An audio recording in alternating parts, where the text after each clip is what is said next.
আসসালামু আলাইকুম। প্রিয় দর্শক, অন্য মঞ্চের আলাপচারিতায় আপনাদের সকলকে আমন্ত্রণ জানাচ্ছি। আসসালামু আলাইকুম, সবাইকে শুভেচ্ছা জানাচ্ছি। মাসুম মাহবুব। দর্শক, ব্রেকিং লাইভে আবারও স্বাগত জানাচ্ছি আপনাদের। বেশ কিছু ব্রেকিং খবর থাকছে আজকের লাইভ সেশনে। প্রথম খবরটি হলো আয়াতুল্লাহ আলী খামেনিকে হত্যায় ভেতরে কে জড়িত ছিলেন, কাকে সন্দেহ করা হচ্ছে, কেন ইরান তার শীর্ষ ব্যক্তিদের রক্ষা করতে পারছে না। দ্বিতীয় গুরুত্বপূর্ণ খবর, ইরান এবার শত্রুর বুকে বড় রকম আঘাত হেনেছে।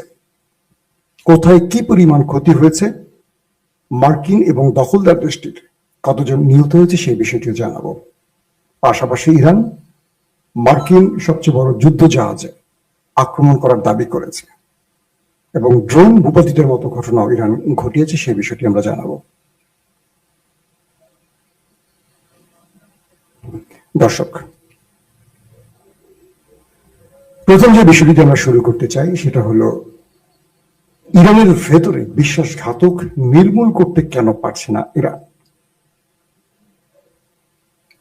ইরানের সর্বোচ্চ নেতা তিনি যে বৈঠকটি করছিলেন, কয়েকটি সূত্র দাবি করছে যে তিনি একটা বাংকারের ভেতরে অবস্থান করছিলেন এবং সেই বাংকার থেকে তাকে তার কার্যালয়ে ডেকে আনা হয়েছে। তাকে যে ডেকে আনা হয়েছে এটা আমেরিকা কিংবা ইসরায়েল জানে কি করে? কে তাকে ডেকে এনেছে তার কার্যালয়ে, যেখানে ইরানের সর্বোচ্চ নেতার সাথে যে কেউ দেখা করতে পারেন না, অথবা দেখা করতে আসলেও তাদেরকে খুব সিকিউরিটির মধ্য দিয়ে আনা হয়। অনেককে চোখ বেঁধেও নাকি আনা হয়, যারা তার লোকেশন ট্র্যাক করতে না পারে। মানে ইরানের ভেতরেও শীর্ষ পর্যায়ের লোকদেরও চোখ বেঁধে আনা হয় যাতে লোকেশন অবস্থান বুঝতে না পারে। এরকম তথ্য কিছু কিছু আউটলেট দিয়েছে। তাহলে ইরানের সর্বোচ্চ নেতা একটা জায়গায় মিটিং করছেন, তার সাথে ইরানের সর্বোচ্চ 40 জন শীর্ষ ব্যক্তি একসাথে উপস্থিত। এটা আমেরিকা ইসরায়েলের কাছে তথ্যটা গেল কি করে? এই গেল কি করে, এটার উত্তর চলেন আমরা খুঁজতে শুরু করি, তাহলে অনেক কিছু বেরিয়ে আসবে। একটা বিষয় আমাদের প্রথম মনে রাখতে হবে যে ইরানের সর্বোচ্চ নেতা, ইরান যদিও দাবি করেছে যে তিনি কোনো বাংকারে যাননি, তিনি সাহসিকতার সাথেই তার কার্যালয়ে অফিস করেছেন এবং বলেছেন যদি মৃত্যু আসে মৃত্যু বরণ করে নেব। শাহাদাতের তামান্না আমার মানে আমার স্বপ্ন, এটা কে বলেছেন? Ayatollah Khamenei. এটা ইরানের ভাষ্য। তারপরও যখন একজন ব্যক্তি বোঝেন তার মৃত্যুতে একটা রাষ্ট্রের অনেক বড় বা একটা জাতির অনেক বড় ক্ষতি হবে, তিনি নিঃসন্দেহে এই বোকামির জীবন বেছে নেবেন না, এটা নিঃসন্দেহে আমরা বুঝতে পারি। কয়েকটি সূত্রের বক্তব্য আসছে এরকম। দর্শক, একটা সেকেন্ড, জরুরি একটি ফোন আসছে।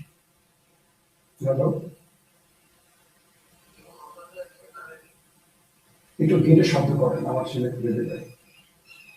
আমি লাইভের মধ্যে আছি। তো এখন যে বিষয়টি তৈরি হয়েছে যে যে মানুষটিকে হত্যার জন্য আমেরিকা পাগল প্রায়, সেই মানুষটির নিরাপত্তা কারা ব্যর্থ হয়েছে, কারা সেটাকে সঠিকভাবে করতে পারেনি, বা তাকে কারা ডেকে সেই জায়গাটিতে এনেছে, এই বিষয়টি নিয়ে এখন ব্যাপক আলোচনা শুরু হয়েছে। প্রিয় বাবু,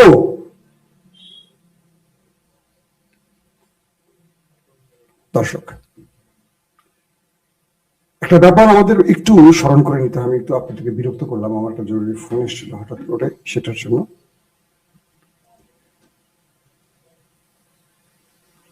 আমরা যে ব্যক্তির কথাটা এর আগেও আপনাদের বারবার বলেছিলাম, ইসমাইল কানি, আপনারা তার ছবিটা অনেকে জানেন, তাকে চেনেন। ইসমাইল কানিকে, এই ব্যক্তিকে বারবারই সন্দেহ করা হচ্ছে বিশ্বাসঘাতক হিসেবে। তিনি ইরানের রিপাবলিকান গার্ডের দ্বিতীয় সর্বোচ্চ নেতা। যখন হিজবুল্লাহর প্রধান শীর্ষ নেতা হাসান নাসরুল্লাহকে হত্যা করে দখলদার বাহিনী, তার 15 থেকে 20 মিনিট আগে এই ভদ্রলোকের সাথে মিটিং করে হাসান নাসরুল্লাহ। দেখেন কি সেন্সিটিভ একটা ব্যাপার, খেয়াল করবেন। এই ভদ্রলোক যখন তার সাথে গুরুত্বপূর্ণ মিটিং করেন, এরপর তিনি সেখান থেকে মানে হাসান নাসরুল্লাহর সাথে মিটিং করে বেরিয়ে আসেন। এরপর আমরা দেখলাম, আমি আপনাদেরকে সেই ছবিটা দেখাবো, ইসমাইল কানির ছবিটা দেখানোর চেষ্টা করছি। তো সেই ভদ্রলোক বলবো না কি বলবো জানি না, আমার ধারণা সাসপেক্ট, বিশ্বাসঘাতক হতে পারে সে। তো এই ব্যক্তি হাসান নাসরুল্লাহর সাথে একটা গোপন স্থানে মিটিং করে বেরিয়ে আসার পর কিছুক্ষণ পর সেখানে অ্যাটাক করে দখলদার বাহিনী। কানি বেঁচে যান, হাসান নাসরুল্লাহ মারা যান। এই ব্যক্তি যখন হামাসের সর্বোচ্চ নেতা ইসমাইল হানিয়া যে হোটেল রুমটিতে অবস্থান করছিলেন সেখানে তিনি গিয়েছিলেন এমন তথ্য পাওয়া গেছে। যখন তিনি সেখান থেকে বেরিয়ে আসেন, হাসান নাসরুল্লাহ ইসমাইল হানিয়ার সেই দেখা সাক্ষাৎ শেষ করে তিনি যখন বেরিয়ে আসেন কিছুক্ষণ পর সেখানে বিস্ফোরণ ঘটে। তার মানে আরেকজন ব্যক্তিকে, মানে হামাসের সবচেয়ে বড় কমান্ডার, রাজনৈতিক শাখার প্রধানকে আমরা হারালাম। যখন এই ব্যক্তি, আপনারা দেখতে পাচ্ছেন স্ক্রিনে, যখন ইরানের প্রেসিডেন্ট ইব্রাহিম রাইসি এবং পররাষ্ট্রমন্ত্রী আমির আবদুল্লাহিয়ান মারা যান, ঠিক তার আগেও এই ব্যক্তির সাথে তাদের লাস্ট লোকেশন, মানে কথা হয়েছে এবং লাস্ট লোকেশন হয়তো বা শেয়ারিং হয়েছে তাদের মধ্যে। মারা যান ইব্রাহিম রাইসি, মারা যান পররাষ্ট্রমন্ত্রী আমির আবদুল্লাহিয়ান। তুর্কি কয়েকটি সূত্র দাবি করছে ইরানের সর্বোচ্চ নেতা তিনি একটি নিরাপদ স্থানে ছিলেন। এখন অনেকে বলবেন যে সেই বাংকারে তো আমেরিকার হিট করতে পারত না, আমেরিকা তার B-2 বোম্বার্স দিয়ে, বাংকার ব্লাস্টার বোমা দিয়েও ইরানের পারমাণবিক ক্ষেত্রে কিচ্ছু করতে পারে না। তার মানে ইরানের সর্বোচ্চ নেতার জন্য তার চেয়েও নিরাপদ বাংকার অবশ্যই ইরান তৈরি করে রেখেছে, কারণ পারমাণবিক বা তাদের যে ইউরেনিয়াম তার চেয়ে মূল্যবান এই খামিনি নামক ব্যক্তিটি। সূত্রগুলো বলছে যে তিনি বাংকারে অবস্থান করছিলেন।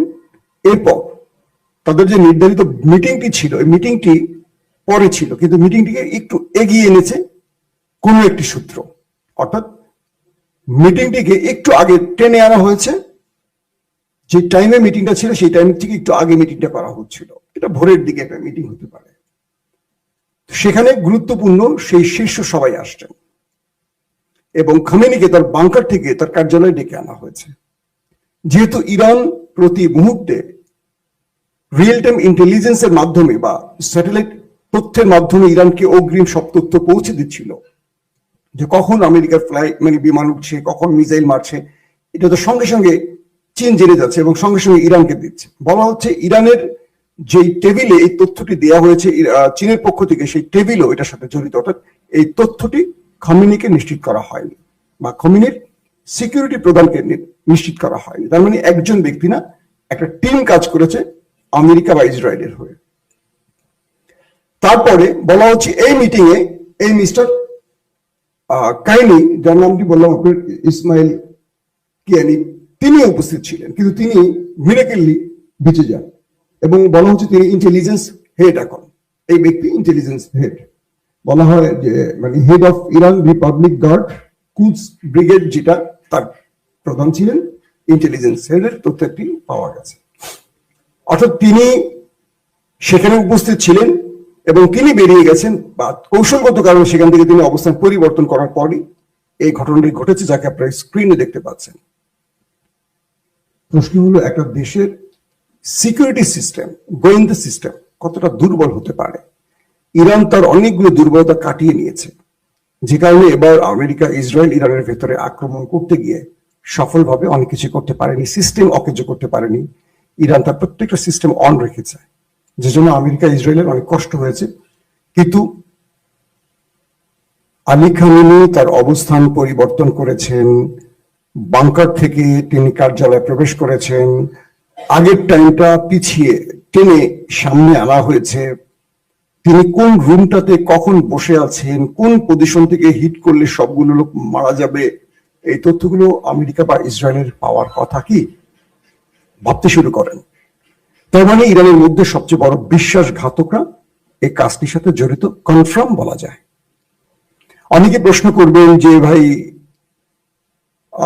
কি বলবো, যে এটা অন্য সিস্টেম, এটা রেডিও সিস্টেম, এটা আর্থকুইক সিস্টেম, এটা ওই সিস্টেম সেই সিস্টেম। বিজ্ঞানের অনেক ভাষা বলবে, আসলে বিজ্ঞানের ভাষা না। সবচেয়ে বড় জিনিস হলো, যখন ঘরের ভেতরে বিশ্বাসঘাতক থাকে তখন আমেরিকার কোনো পেগাসুস লাগে না, কোনো সাইবার কি বলে হ্যাকিং সিস্টেম লাগে না, কোনো উপগ্রহ তথ্য লাগে না। তখন একটি মোবাইল সংকেতের মাধ্যমে অবস্থান নির্ণয় করা খুব সহজ হয়। ধরেন আমার 4 জন বডিগার্ড আছে, সবাইকে আমি বলছি যে আমার জীবনের প্রয়োজনে কেউ মোবাইল ইউজ করবা না, তোমরা সবাই এই এই মোবাইল টাইপটা বা এটা তোমরা ব্যবহার করো, এটাতে আমাদের নিজের তৈরি। কিন্তু এর মধ্যে একজন জিপিএস অন করে রেখেছেন, কারণ তার সাথে আমেরিকার চুক্তি আগে থেকে আছে, কারণ সে আমার বডিগার্ড। তো তার অবস্থান মানে আমার অবস্থান বোঝা যাচ্ছে, এই তো। তো এই ব্যক্তিকে সন্দেহের তালিকায় রাখা হয়েছে। আমি সূত্র ধরে খবরগুলো দিয়েছি, এটা আমার বানানো বা মন গড়া তথ্য না। আপনার হয়তো আমি আজকে দিয়েছি, কাল পরশু থেকে এর নামটা দেখবেন আলোচনায় চলে আসবে। তো এখন এই পদ্ধতিতে ইরানের শীর্ষ নেতাকে বাংকার থেকে তার কার্যালয়ে টেনে আনা হয় এবং সেখানেই আঘাতটা করা হয়। দুঃখজনক হলেও সত্য, শুধু আলী খামেনি না, ইরানের শীর্ষ সবগুলো ব্যক্তি শাহাদাত বরণ করেছেন। সেনা প্রধান, আইআরজিসি প্রধান, গোয়েন্দা প্রধান, প্রতিরক্ষা মন্ত্রী, মানে একদম গুরুত্বপূর্ণ সব ব্যক্তি। এখন আপনারা হয়তো অবাক হবেন বা কষ্ট পাবেন যে ভাই তাহলে তো ইরান হেরে গেছে। না, বিগত 12 দিনের যুদ্ধে ইরানের টপমোস্ট 20 জনকে মেরে ফেলেছিল। সেখানেও আইআরজিসি, বিমান, নৌ প্রধানরাও ছিলেন। প্রত্যেকের বিকল্প ইরান কয়েক ঘন্টার মধ্যে তৈরি করে ফেলেছে। আমি বিশ্বাস করি ইরান এদের বিকল্প তৈরি করে ফেলেছে এবং তারা অপারেশন শুরু করে দিয়েছে। কিন্তু দুঃখজনক হলেও ইরান যুদ্ধের আগে তার বিশ্বাসঘাতকে শেষ করতে পারে না। আরো মানে দুর্বল বা দূরের বিশ্বাসঘাতকগুলো শেষ করেছে, এটা মোটামুটি কনফার্ম। কিন্তু সবচেয়ে কাছের বিশ্বাসঘাতকটাকে হয়তোবা নির্মূল করতে পারেনি বলে আজকে অনেক বড় মাসুল দিল ইসলামিক প্রজাতন্ত্র ইরান। দর্শক, খামেনিকে হত্যার পর আইআরজিসির নতুন কমান্ডার নিয়োগ হয়ে গেছে, আমরা শুনতে পেরেছি। সব সেক্টরে নতুন ব্যক্তি বসছেন এবং প্রেসিডেন্ট মাসুদ পেজেশকিয়ান অল্পতে বেঁচে গেছেন, কারণ তার উপরও অ্যাটাক হয়েছে। তিনি বেঁচে ফিরে জাতির উদ্দেশ্যে ভাষণ দিয়েছেন। এরপর তিনি বলেছেন, আমরা শত্রুকে ইতিহাসের সর্বোচ্চ মূল্য চুকাতে বাধ্য করব। ইরান তার জীবনের সবচেয়ে বড় আঘাত করতে যাচ্ছে। তারপরই আমরা দেখলাম ইরান বৃষ্টির মতো অ্যাটাক শুরু করেছে। আমরা দেখেছি ইসরায়েল, এই একটু আগে আমি দেখলাম আমার চ্যানেলে আরেকটা সংকেত চলে এসছে, ওয়ার্নিং আসা করছে পূর্বের একটা ভিডিও নাম দিয়ে। কতক্ষণ টিকে রাখা যায় জানি না, আল্লাহ ভালো জানে, দোয়া করবেন। তো এখন যে বিষয়টি তৈরি হয়েছে যে ওই দেশটির মধ্যে ইসরায়েল বৃষ্টির মতো মিসাইল মারছে, ব্যালিস্টিক ভার্সেস হাইপারসনিক। কয়েকটি তথ্য দেখলাম, বেদ শিমের মতো কয়েকটি অঞ্চলে, হাইফা বলি, তেল আবিব বলি, বেদ শিম বলি, গুরুত্বপূর্ণ কয়েকটি জায়গাতে ব্যাপক ধ্বংসলীলার ছবি ইতিমধ্যে গণমাধ্যমে এসছে। এবং কয়েকটি গুরুত্বপূর্ণ আন্তর্জাতিক গণমাধ্যম দাবি করেছে এ পর্যন্ত সেই দেশটির বুঝছেন তো 12 জনের মৃত্যুর খবর পাওয়া গেছে এবং বহু লোক এখনো ধ্বংসস্তূপের নিচে আছে। এবং যারা জীবন বাঁচাতে বাংকারে আশ্রয় নিয়েছে, সেই বাংকারের মধ্যে হিট করেছে ইরান এবং সেই বাংকারের ভেতরে হিট করার কারণে বহু লোক তো মারা গেছে, পাশাপাশি ভেতরে অনেক লোক আটকে পড়েছে। মানে তাদের উদ্ধারের পর জানা যাবে মৃতের সংখ্যাটা কত। তার মানে এই সংখ্যাটা অনেক হওয়ার সম্ভাবনা বেশি। তারপরে তারা মিথ্যা বলবে, জাতিকে দেখাবে যেন আমাদের কিছু হয়নি। শুধু এটা নয়, বিভিন্ন জায়গায় ব্যাপক অ্যাটাক চলছে এখন পর্যন্ত। সিজিল মিসাইল দিয়ে আরো কয়েক ধরনের মিসাইল আক্রমণে পুরো নাচিয়ে ছাড়ছে সেই দেশটিকে। আর মধ্যপ্রাচ্যের মধ্যে সবচেয়ে বেশি আক্রমণ করা হয়েছে আরব আমিরাতে। এটাকে বলা হয় মুসলিম বিশ্বের বিস্ফোরা এবং সেই শত্রু রাষ্ট্রটির সবচেয়ে বিশ্বস্ত বন্ধু। এবং আরব আমিরাতে ফ্রান্সের সামরিক ঘাঁটিতে, মার্কিন সামরিক ঘাঁটিতে এবং সেই রাষ্ট্রটির বিভিন্ন ব্যবসায়িক হেডকোয়ার্টারে ব্যাপক অ্যাটাক করেছে আমাদের বন্ধু রাষ্ট্রটি। বলা হচ্ছে 250 মিসাইল শুধু আরব আমিরাতে মারা হয়েছে এবং 200-র অধিক ড্রোন হিট করা হয়েছে শুধু আরব আমিরাতে। তাহলে বুঝেন আরব আমিরাতের অবস্থা কি। পাশাপাশি কাতার, কুয়েত, সৌদি আরব, আর দ্বিতীয় সর্বোচ্চ হিট করা হয়েছে বাহরাইনে এবং জর্দানেও একইভাবে আক্রমণ চলছে।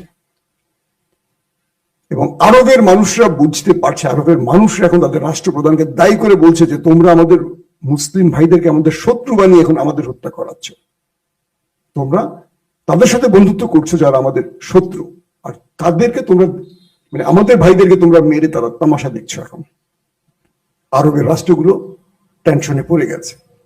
বলা হচ্ছে অনেক রাষ্ট্রপ্রধান, মোহাম্মদ বিন সালমান, মোহাম্মদ বিন জায়েদ, এরকম বড় বড় ব্যক্তিরা তাদের নিজেদের প্রাসাদ ছেড়ে আত্মগোপনে চলে গেছেন, সেটা বাংকারে বা মাটির নিচে কোনো করতে আল্লাহ ভালো জানে। তারা কেউ তাদের মূল বাসভবনে অবস্থান করছেন না, এমনও তথ্য আসছে বিভিন্ন আরবিয়ান আউটলেটে। তো সবকিছু মিলে ইরান যে খেলা শুরু করেছে বা যে পাগলামি শুরু করেছে বা যে ঝড়ের গতিতে অ্যাটাক শুরু করেছে, এতে করে মার্কিন যুক্তরাষ্ট্রের 27টি সেনা ঘাঁটিকে তারা টার্গেট করেছে। 6টি রাষ্ট্র, কিন্তু 27টি ঘাঁটি তারা টার্গেট করেছে। বলা হচ্ছে এই সংখ্যাটা আরো বাড়ছে। আমেরিকার পক্ষ থেকে এ পর্যন্ত তাদের বেশ কজন হাফ ডজনের মতো সেনা নিহতের তথ্য পাওয়া গেছে। আমেরিকা এই পর্যন্ত প্রথম তারা স্বীকার করেছে এবং তারা নিজেরাই বলেছে এই প্রথম ইরানের হাতে আমাদের প্রথম দফায় আসতে 3, এই কিছুক্ষণ আগে দেখলাম যে 5 বলা হচ্ছে, কারণ বেশ কজন আহত হয়েছে, নিহত হয়েছে। আর ইরান দাবি করেছে তারা মার্কিন প্রায় 250 সেনাকে ওপারে পাঠিয়েছে। এটা ইরানের দাবি, কারণ আমেরিকা আস্তে আস্তে সেটা স্বীকার করবে কিনা, বাড়াবে কিনা, সেটা সময়ের আলোকে বোঝা যাবে। পাশাপাশি আমেরিকা দাবি করেছে তারা ইরানের একটি যুদ্ধ জাহাজকে ক্ষতিগ্রস্ত করেছে অ্যাটাক করে। আর ইরান দাবি করেছে মার্কিন সবচেয়ে বড় অহংকারের যে আব্রাহাম লিঙ্কন, এটাকে তারা টার্গেট করেছে এবং 4টি ব্যালিস্টিক মিসাইল ছুড়েছে তার উপর, এবং বলেছে তারা একটি যুদ্ধ জাহাজকেও উড়িয়ে দিয়ে ডুবিয়ে দিয়েছে আমেরিকার। এটাকে বলছে ইরান বলছে।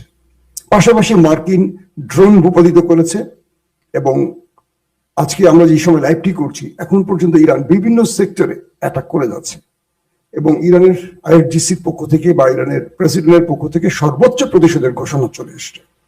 এবং সেই ঘোষণার পর থেকে ইরান তাদের যারা মারা গেছে সেই শোকটা ভুলে সেই শোক থেকে শক্তি সঞ্চয় করে এখন পাল্টা প্রতিরোধ করছে।